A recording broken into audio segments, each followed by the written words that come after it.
My father's originally from Long Island, my mother from New Jersey. Met each other at Farmingdale.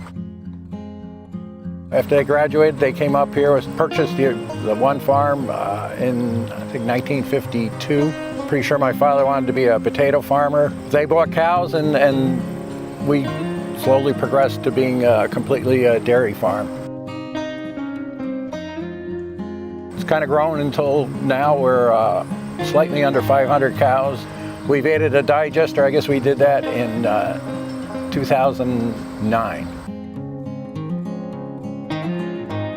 I came back to the farm in 2010, right when the digester was almost finished being built. That's kind of one of the positions that I fell into immediately, was operating the digester. So a digester is basically a giant heated swimming pool that you put all your manure inside of. You use heat reclaimed from the engine that you're running to heat that vessel temperature up to 100 degrees. And what that does is the digester traps all the gas inside of that vessel, and then it's piped to a generator.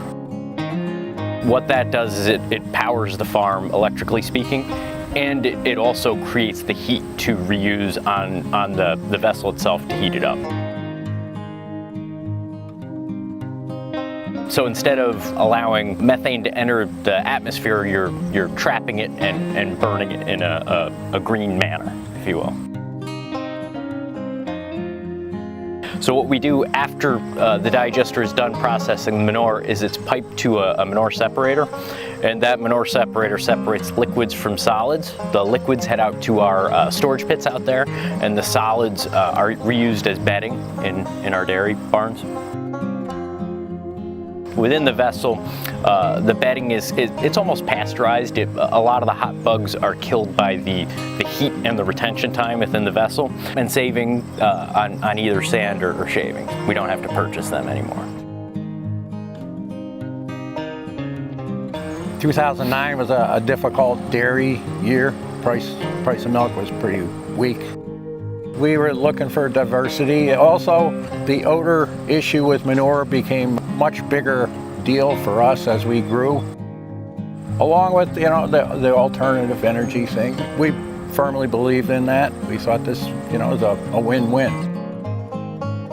It hasn't been an easy road to travel. A new industry, all new vendors we had to deal with. The folks that engineered the digester out of Canada, no local backup. It's a challenge in that regard. And it was trial and error almost by yourself.